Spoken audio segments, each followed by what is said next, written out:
Hi friends, மாயா சீனு சீரியலை பற்றி தான் நம்ம இந்த வீடியோக்குள்ளே பார்க்க போகிறோம். வாங்க நம்ம வீடியோக்குள்ளே போகலாம்.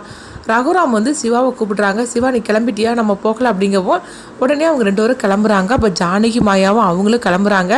ஏன்னா பார்த்தோம்னா தண்ணி டேங்க் வந்து பூமி பூஜை போடுறதுக்காக இவங்கெல்லாம் கிளம்பும்போது அப்போ ஜானகி வந்து மாயா கிட்ட சொல்கிறாங்க, எனக்கு ரொம்ப பயமாக இருக்குது அப்படிங்கும்போது, பெரியம்மா நீங்கள் ஒன்றும் பயப்படாதீங்க, வாங்க நம்மளும் கிளம்பி போகலாம் அப்படின்னு சொல்லிட்டு அவங்களும் அங்கேருந்து கிளம்பி போகிறாங்க. அடுத்து பார்த்தோம்னா புவனேஸ்வரி அவங்க குடும்பத்தோடு வந்திருக்கிறாங்க. அப்போ ஊர்க்காரங்களும் அவங்களும் அங்கே கூடியிருக்கிறாங்க. பூமி பூஜையெல்லாம் நல்லபடியாக நடந்து முடிஞ்சிருது.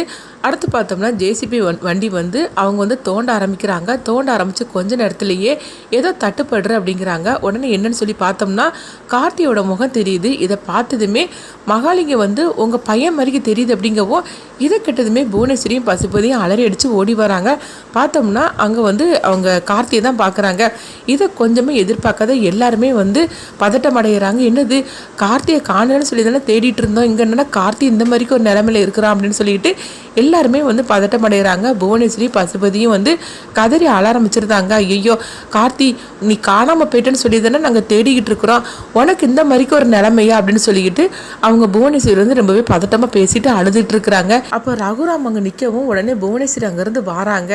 எனக்கு மகன் மாதிரி இருந்த அந்த கார்த்திக்கு இந்த மாதிரிக்கு ஒரு நிலைமையை கொண்டுட்டு வந்துட்டியே, நீ எல்லாம் நல்லா இருப்பியா, நீயும் உன் குடும்பம் தான் காரணம் அப்படின்னு சொல்லிட்டு அவங்க ரகுராமோட சட்டையை பிடிச்சு அவங்க வந்து அடிச்சிட்டு இருக்கிறாங்க.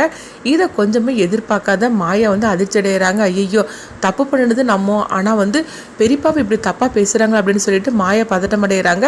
அப்போ ஜானகி வந்து அழுதுகிட்டே ஓடி வராங்க.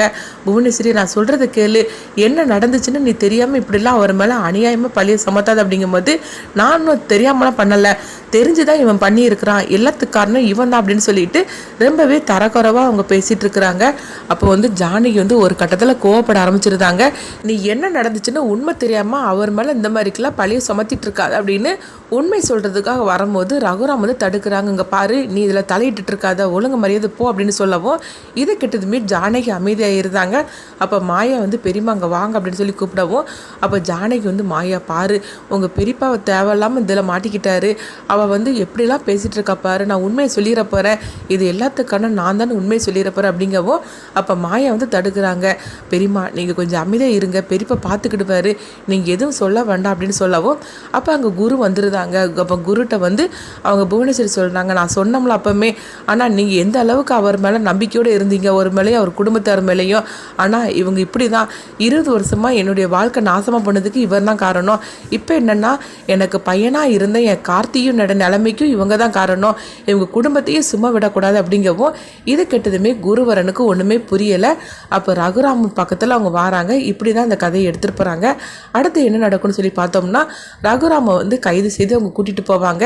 ஏன்னா நேற்றைக்கு தான் வந்து தன்னுடைய அப்பா அப்படின்னு சொல்லிக்கிட்டு அவங்க காலில் விழுந்து அவங்க ஆசீர்வாதம் வாங்கிட்டு போனாங்க. இன்றைக்கி என்னென்னா அவருக்கு இப்படி ஒரு நிலைமை அப்படின்னு சொல்லிட்டு ஜானகி அதிர்ச்சி அடைகிறாங்க. இப்போ குருவரனுக்கும் வந்து அவங்க நினைக்கிறாங்க, கண்டிப்பாக வந்து ரகுராம் அப்பா இந்த மாதிரிக்கு பண்ணியிருக்க மாட்டார், ஆனால் ஏதோ ஒரு உண்மை தெரிஞ்சிருக்குது, அதனால தான் அவர் தலை குனிஞ்சு நின்றுட்டுருக்கிறாரு, சரி என்னன்னு சொல்லி நம்ம விசாரிக்கலாம் அப்படின்னு சொல்லிட்டு அவங்க குருவரன் வந்து அவங்க ரகுராமை வந்து அழைச்சிட்டு போகிறாங்க. அப்போ ஜானகி ஓடி வராங்க. தயவு செய்து நான் சொல்கிறது கேளுங்க, அவரை விட்டுருங்க அப்படிங்கவும் அப்போ மாயா வந்து தடுக்கிறாங்க. பெரியம்மா நீங்கள் கொஞ்சம் அமைதியாக இருங்க அப்படிங்கவும் இப்போ சிவாவும் சொல்கிறாங்க, எங்கள் அண்ணன் அந்த மாதிரிலாம் பண்ணக்கூடிய ஆளே கிடையாது, நாங்கள் சொல்கிறத கேளுங்க அப்படிங்கும்போது அப்போ புவனேஸ்வரி பசுபதி சொல்கிறாங்க, எங்கள் பையனுக்கு இப்படி ஒரு நிலைமை ஏற்பட்டுறதுக்கு எனக்கு ஒரு நியாயம் கிடைச்சே தீரணும், இல்லைன்னா நான் என்ன பண்ணுவேன்னு தெரியாது அப்படின்னு சொல்லவும் அப்போ ஊர்க்காரங்களும் பார்த்தோம்னா புவனேஸ்வரிக்கு கொஞ்சம் ஆதரவாக அவங்க பேச ஆரம்பிச்சிருந்தாங்க. கொஞ்சம் பேர் வந்து ரகுராமுக்கு ஆதரவாக அவங்க பேச ஆரம்பிக்கிறாங்க. ரகுராம் ஐயா வந்து இப்படி செய்யக்கூடிய ஆளே கிடையாது அப்படிங்கிறாங்க. இன்னொரு டீம் பார்த்தோம்னா புவனேஸ்வரிக்கு ஒரு தக்க நியாயம் கிடைச்சே தீரணும், ஏன்னா வந்து அவங்க வீட்டு பையனை அவங்க இழந்திருக்கிறாங்க, அதுக்கு இந்த குடும்பம் தான் காரணம், அது மட்டும் இல்லாமல் கதிர் 2 நாளைக்கு முன்னாடி தான் அவனை போட்டு அடின்னு போட்டு அடித்தான், அதனால நீங்கள் எல்லாத்தையும் போட்டு விசாரிக்கணும் அப்படின்னு புவனேஸ்வரிக்கு ஆதரவும் கொஞ்சம் பேர் பேசிகிட்டு இருக்கும்போது மகாலிங்க அவங்க பங்குக்கு அவங்களும் கொஞ்சம் உசுப்பேத்தி விட்டுட்டு இருக்கிறாங்க. என்ன இருந்தாலும் சரிதான், கார்த்தியோட நிலைமைக்கு நம்ம தான் காரணம், ஆனால் பழி வந்து ரகுராம் குடும்பத்தில் விழுந்துருச்சுது, இது இது போகிறோம், இதுக்கு பிறகு நான் அதை உசுப்பேத்தி நான் கூடுதல் ஆக்கிடுவேன் அப்படின்னு சொல்லிட்டு மகாலிங்கம் வந்து எதுவுமே தெரியாத மாதிரிக்கு அவங்க நல்லவங்க மாதிரிக்கு அவங்க நடிக்க ஆரம்பிச்சிருந்தாங்க.